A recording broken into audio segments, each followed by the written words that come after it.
Hey, what's going on, everyone? It's Brandon Keith Avery, and I want to welcome you to Just My Opinion #1.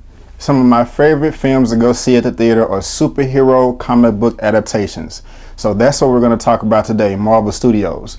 I'm going to rank all 12 MCU Marvel Cinematic Universe films from worst to first.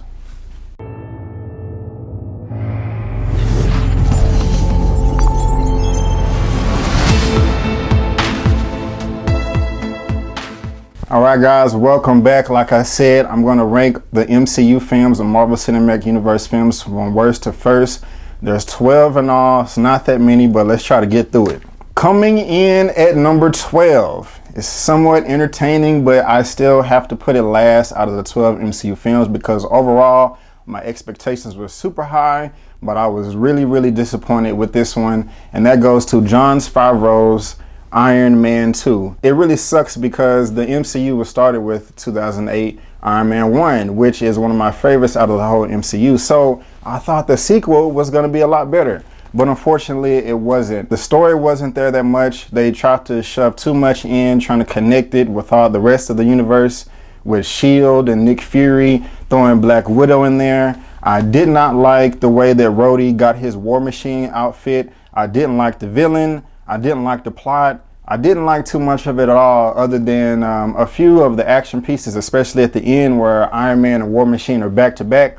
That's one of the best scenes in the whole MCU or action history as far as I'm concerned. But still, Iron Man 2 was not nearly as good as I wanted it to be. Still has some redeeming qualities, but overall it was an extreme disappointment. Coming in at number 11, it's another Iron Man film, and that goes to Iron Man 3. This one wasn't directed by Jon Favreau. It was directed by Shane Black, who did Kiss Kiss Bang Bang. Also another film that starred Robert Downey Jr. My expectations were even higher for this one than it was from Iron Man 2 because it was coming straight off the 2012 Avengers film, and this was the next one out. And it showcased, or was supposed to showcase Iron Man's greatest villain, the Mandarin, played by Sir Ben Kingsley. But if you've seen this and if you're watching this video, I'm going to talk spoilers about all the films. So if you don't want to be spoiled, I suggest you turn it off now. But it was an extreme disappointment that we did not get the Mandarin that we wanted. Yes, later on down the line in the MCU on Thor: The Dark World, on the Blu-ray featurette, they did fix it. But as far as a film contained in this box that I have here, it just was a disappointment. I didn't like the villain, Alex Killian or Kidrian or whatever his name was. I thought the final action scene was a little bit disappointing too. I just didn't get to see the Iron Man that I wanted in action. The thing that pissed me off the most was his new suit, the Mark 42. It's clever that he can, remote control, have all the pieces come onto him one by one, so it's just that much faster. But at the same time, every time the armor got tapped like this, it fell apart, and it just made it seem cheap. It didn't seem like an Iron Man, more like a tinfoil man. And here's a prime example. One of the best scenes in the whole movie was when Iron Man was rescuing the people out of the Air Force One airplane that was falling to the sky. That whole scene was epic. But first of all, they ruined too much during the Super Bowl preview. But still, when I was watching the movie, I enjoyed it. But right after Iron Man is playing monkeys with everybody and swooping all down and saves the day, he does an epic pose in the air, and he's finna go off and rescue Pepper. A truck comes and knocks the armor off, and all the pieces fall apart. I didn't like that at all. It just makes the armor seem cheap instead of strong. And I wish they would have kept that part out. They kept doing it over and over again. And it kept failing over and over again. Still an entertaining film, but very disappointing.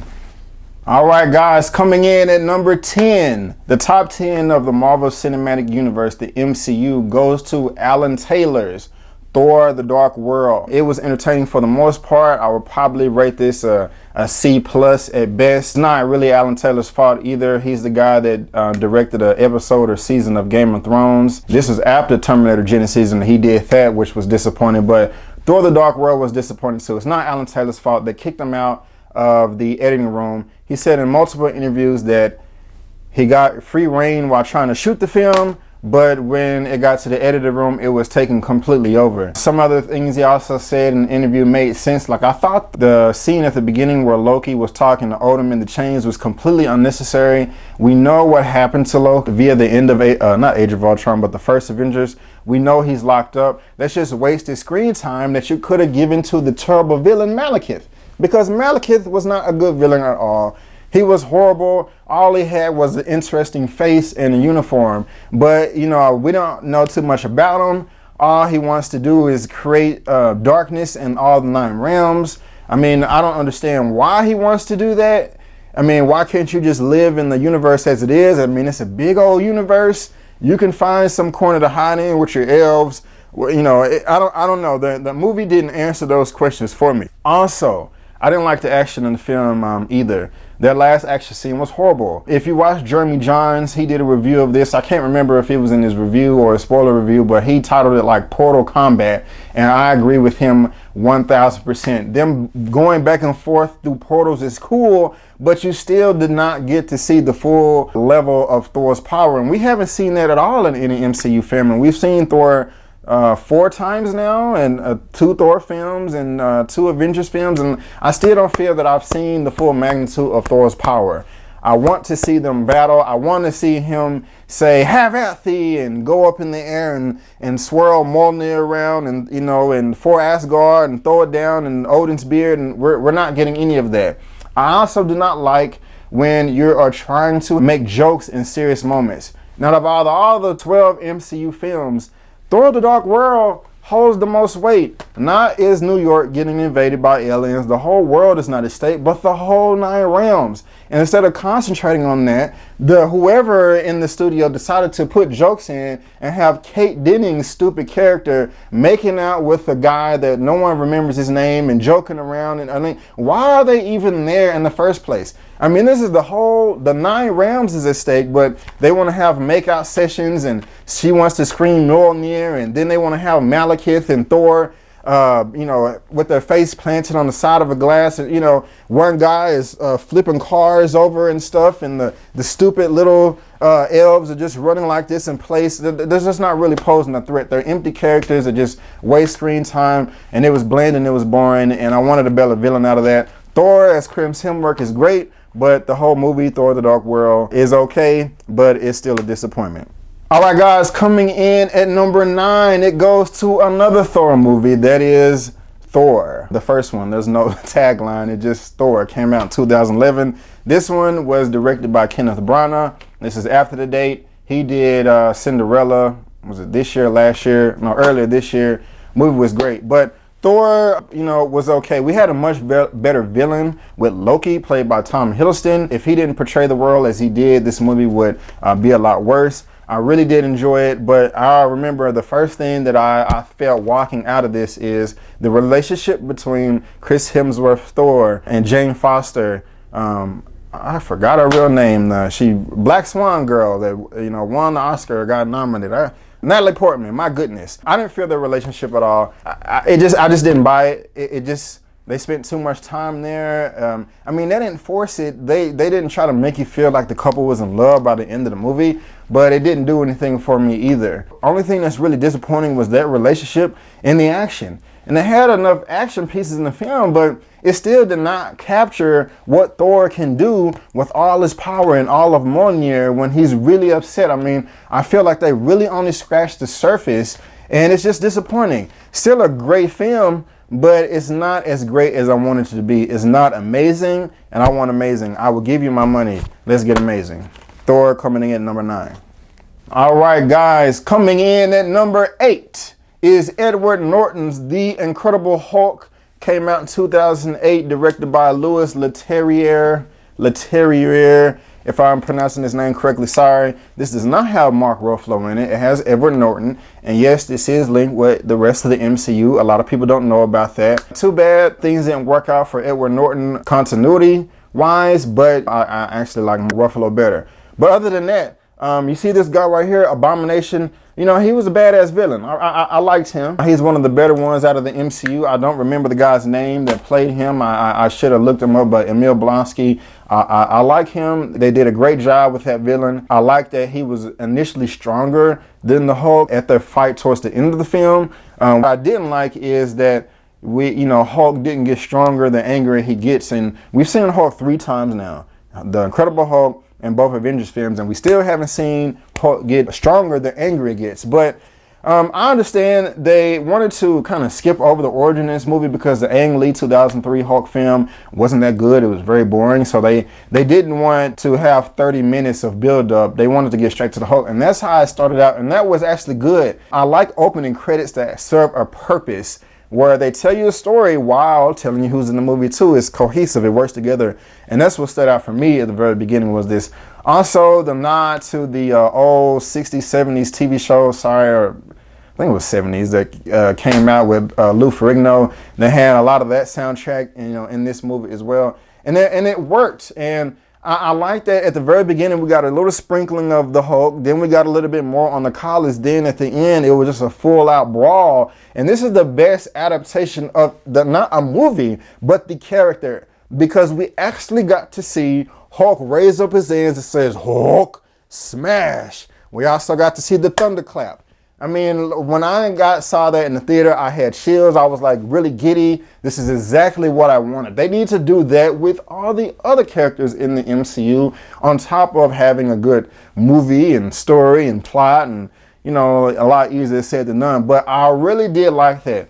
My only complaint with this is we did not get to see Hulk's full capacity, his full strength, his full story. I like Betty Ross, but we still have not seen Hulk just go off and just F some stuff up. I mean, yes, he put on he ripped the car in half and put him on and was punching around, like boxing gloves, and that was cool, but it was too short. We should have just had more of that. Another sin this movie made is that they still had a couple of scenes that they put in the trailer that are not in the movie. One in particular, and it's not on that Marvel Phase 1 briefcase. They have more scenes, but it's not in there either. There was one scene they put in the trailer where there's a African-American, black mother and son, and it's like right at the end where Hulk drops down and he goes to the ground, and I'm assuming he's getting up, and the couple is like looking up at him in just such terror and fright, like, oh my gosh, what's going on? And as I was watching trailers, I was looking forward to that. It was the build up to this final battle of saying it's about to go down, and they cut it off, and it's like false advertising. Just please don't do that. Don't put anything in the trailer that's not going to be in the movie. I know it's a lot harder. Easier than said than done, but still, just as a fan, please don't do that, because overall, I do get disappointed. All right, guys, coming in at number 7 is Joe Johnston's 2011 Captain America, the First Avenger, starring Chris Evans, that was in those horrible adaptations of the Fantastic Four. Those movies are a lot better now than what Fox just gave us. But here we go, Captain America, the First Avenger. This one is a pretty damn good movie. There's not too much I could complain about it, other than I liked Hugo Weaving as the Red Skull, as the villain. He was pretty decent, but sometimes he came off a little too cartoony to me, like, you're failing me! He did that in the movie. If you haven't seen it, he did that in the movie, and, that didn't work all the time. He could have been a little bit more sinister, a little bit more dark, but that's okay. Really, the only thing I complain about this movie is the last action scene should have been a lot longer. Well, not a lot longer. I just wanted to see some more hand-to-hand combat like we got in Winter Soldier, but we'll talk about that later. Something else I didn't like is that when he finally got his full uniform and the shield, there was not a solo mission. It kind of jumped into a montage. And the montage was great and completely necessary to tell the story, and the way they used it was perfect. But I wanted to see him put on the uniform, get the shield and paint it or color it all up, and then he go on the mission, kick a bunch of ass, and then he do the montage. But they kind of just skipped over that part, and that really knocked the wind out of me in the movie. Other than that, it was great. Could have been more hand-to-hand at the end, but I liked it. And also, they could have, I know the story, But I even said to myself, when he woke up 70 years later in New York and Nick Fury came and got him at the hospital, whatever facility that was, you know, I was saying to myself, you know, if I didn't know the story, I would be a little bit confused. What also frustrated me is if you look at the special features, they deleted the scene that, not the whole scene. They took out lines that actually explain how he survived that long. I don't know why you would cut that out. Everybody doesn't know the story of Captain America, and it would have just made a lot more sense. I mean, it was a good villain, good story. I mean, great origin story. Great cast with Chris Evans and Sebastian Stan as Bucky Barnes, and Peggy Carter and Stanley Tucci as the scientist that made it. I mean, the story, it made sense. Half true story, half fiction. You know, the World War II did happen, Nazis, but I don't know about Hydra, and of course, I'm kidding. But it was an overall good movie. I'll give it a B minus at that. You know, I'll give the Hulk a B minus too. That goes for number 7 is Captain America, the first Avenger. All right, guys, coming in at number 6, we got the first 6 out the way. We're gonna go to the top 6, and the next one may surprise you. And I thought it was a great movie, but it was still disappointing, and I don't have it in my hand because it hasn't come out on Blu-ray yet, and that is the Avengers Age of Ultron, coming in at number 6. This was a great film, a great cast, a decent story, but overall I was disappointed. My expectations for this film were through the roof. They had too many scenes in the trailer that were shots in the trailer that were not in the movie. If you know what I'm talking about, if you've seen the movie, if you've seen the trailers. I also thought that Ultron's origin was rushed extremely too much. I mean, they get the scepter, they work on it for a couple of hours, and then bam, Ultron is, you know, there wreaking havoc. I mean, I wish we would have had Ultron first, and then he went on some missions and did it the Avengers way, but after a while saw that, okay, you know, the way they're doing it is idiotic, it's redundant, you know, we're gonna do things my way, you're killing the planet, but you know, we didn't, it was a rushed intro for Ultron. I didn't like that at all. The Hulk versus Hulkbuster scene was decent at best. I did not like the fact that Iron Man is joking around while he's punching the Hulk. I mean, it had some cool shots in it, but you know, the majority of it was ruined in the trailers because they showed the whole thing in marketing, and I try to even stay away from trailers now because they marketed too much. I mean, it didn't really seem like they were being taken seriously. Hulk is losing. I still want to see Hulk get mad and mess some stuff up, but we really haven't seen that yet. I didn't really care for, not Hawkeye, but Quicksilver. He was okay in his story arc. The whole Thor thing where he goes off and tries to figure out what was going on in that well, that whole thing was completely cut. I mean, the whole movie, it just wasn't enough. A lot was just edited out of the film. I mean, you can just tell the pacing was off. The villain, you know, I really didn't get a full story of the villain. I mean, you can kind of tell I'm so disappointed by my enthusiasm as I'm telling you this. It was a great movie. I enjoyed it. I mean, it had one of the greatest openings to an action scene ever. But still, this is not, Avengers 1 and 2 are not big blockbusters. They're super mega, ginormous, mega super blockbusters. And a regular blockbuster like Captain America, just that character has to shine. Everybody else doesn't have to shine, just that character. But when you have an Avengers film, everyone has to shine, and I did not feel that everyone got to shine. I still didn't get to see what I wanted with Hulk. I still didn't get to see what I wanted with Thor. I mean, it was just okay. It was great, but it wasn't everything that I wanted. So that's my number 6, Avengers Age of Ultron. All right, guys, coming in at number 5 is Guardians of the Galaxy, directed by James Gunn, who did Super, and he also did the horror comedy movie Slither, which is a great movie. No one thought this movie was going to be as successful as it was, and it was fantastic. I love Chris Pratt as Star-Lord. This movie was great. The only thing I didn't like about it was the villains in it. I thought Ronan the Accuser and Nebula were trash, but everything else about the film I did love. There was a few issues with continuity in the battle when Drax the Destroyer put the signal out to call Ronan the Accuser that Celestial's head was in nowhere. I think when Ronan showed up and Rocket and Gamora got into those little space pods and was flying around, where was Groot? He wasn't doing anything. He was just sitting there looking at, I mean, they didn't even show him. I was just asking myself, okay, where is Groot? What is he doing? He can't get in one of the pods, and he's not helping Drax the Destroyer get his ass kicked by Ronan the Accuser. I mean, what is he doing? Things like that I noticed, and it clocked me out. But other than that, the movie was fantastic. Other than that, and the villain, and I can't wait for part 2. It's gonna be fantastic. Can't wait to hear that soundtrack, because the first soundtrack was awesome. So that's my number 5, is Guardians of the Galaxy. If you haven't got a copy, go ahead and copy yours now. All right, guys, next on the list, coming in at number 4 is, I don't have a Blu-ray because it hasn't come out yet, is Marvel's AntMan. Man, this was a surprise. I thought this movie was gonna suck and be a flaming train wreck, but it was not. I was so pissed off. May 23rd of 2014, when the news dropped that Edgar Wright was dropping out due to creative differences. It ruined my Friday, because that was the same Friday I was hosting the party for Street Fighter Assassin's Fist that came out the same day, directed by Joey Onside, at the premiere on the Machinima channel. If you haven't seen it, you need to see it because it was awesome.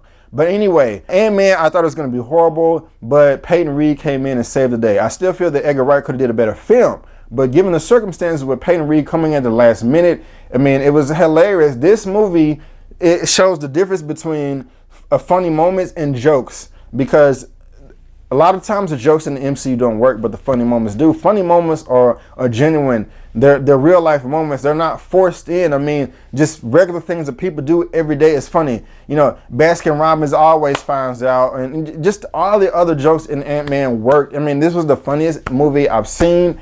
Ant-Man was, his powers were awesome. The addition of Falcon, Michael Douglas was great. Everybody in the villain, played by Corey Stoll, Yellow Jacket, that was decent as well too. Another reason I like this movie so much is I got to see Ant-Man's full potential of his power. Not Giant Man, and if they would have thrown it in, I would have thought that would have been too much too soon, but I got to see him shrink and grow and punch and do all of this stuff, and it was just a great movie. You know, great thumbs up to you guys. Ant-Man, this was fantastic, and that's why it is my number 4 out of the whole MCU.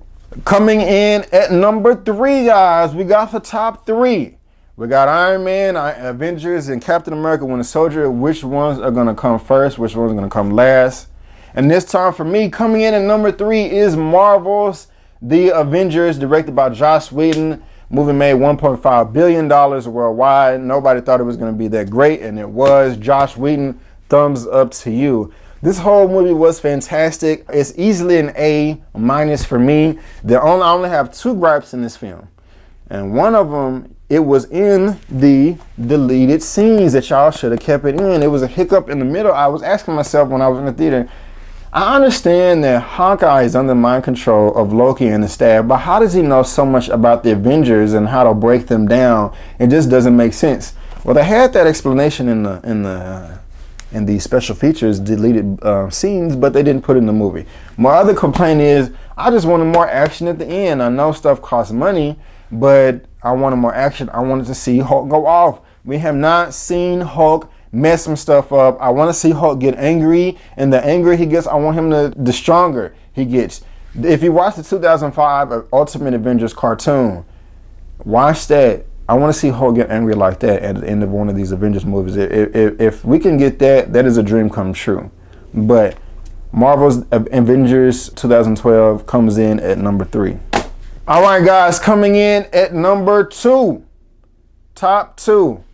Mine is Joe and Anthony Russo's Captain America: The Winter Soldier. This movie, man, this movie is easily an A for me, almost an A+, but easily an A for me. This movie is just fantastic from beginning to end. I think I only have like 2 nitpicks, and I don't even remember what they are, but I remember when I reviewed this a long time ago. But the movie is amazing. I mean, we got to see Falcon, Black Widow, Nick Fury, Maria Hill, Captain America and the Shield, doing all kinds of crazy stuff. I mean, it was amazing. I got to see all of Captain America that I wanted to see. I got to see his power at his true potential, and it was just amazing story, amazing characters, amazing villain. It changed the whole MCU with Hydra, the Hydra reveal. It was just great, and I loved it. I love this movie. I don't have to skip around and watch certain parts of this movie. The whole thing is fantastic. The only thing I didn't like about this was the actual box, because there's not that much special features in here. and I want to see the making of and stuff. But this is easily like a 9.5 out of 10 for me, and I love this. All right, guys, so coming in at number 1, there's only one left, and that's the film that started it all off, and that's Jon Favreau's Iron Man 1. This movie is freaking amazing, and I loved it. It's a perfect 10 for me. It's an A+++. I mean, this origin story is just perfect. I love this movie to death. There is nothing wrong with it. If you find something wrong with it, that's fine, but I loved everything about it, and I think you will too. So Iron Man 1, I love you for it. You know, this is great. Jon Favreau, I wish they would have given you more creative control with this one and on part 2 than like they did on this one, but it's perfect. I love the Ironmonger. When Obadiah Stane was standing over Tony Stark's chest, Robert Downey Jr., and ripped the arc reactor out of his chest, it's just so cold and like, how can you do that? I mean, you indirectly raised this guy. He looked up to you and respected you, and then you just talk shit right there in his face like, oh, look what you did. I mean, and you leave him there to die. I loved it. It's brilliant. I loved it. It's a perfect 10 for me, and I just loved everything about it. So that's my number 1 for the Marvel Cinematic Universe films. It's the best one. All right, guys, to recap all the 12 MCU films, coming in at number 12, we have Iron Man 2. Coming in at number 11, Iron Man 3. Number 10 is Thor: The Dark World. Number 9 is Thor. Number 8 is The Incredible Hulk. Number 7 is Captain America: The First Avenger. Number 6 is Avengers Age of Ultron. Number 5 is Guardians of the Galaxy. Number 4 is Ant-Man. Number 3 is Marvel's The Avengers. Number 2, Captain America: The Winter Soldier. And number 1 is Iron Man. So guys, that is just my opinion of the Marvel Cinematic Universe films ranked from worst to first. But I want to know what your opinion is. Whether you agree or disagree with me, that's perfectly fine, because all opinions are subjective. And I just want to talk about it. So let's have fun. So put your opinion, in the comments down below. Go ahead, if you like this video, give me a thumbs up. If it's a thumbs down, that's okay. Also, subscribe to this YouTube channel. And thank you for tuning in, guys, to Just My Opinion number 1. I'll see you guys again for episode 2, which is going to be my top 10 comic book movies of all time. Again, guys, you can check me out on the website, www.justmyopinion.net. And before you go, don't forget that my name is Brandon Keith Avery, and that's just my opinion. Peace.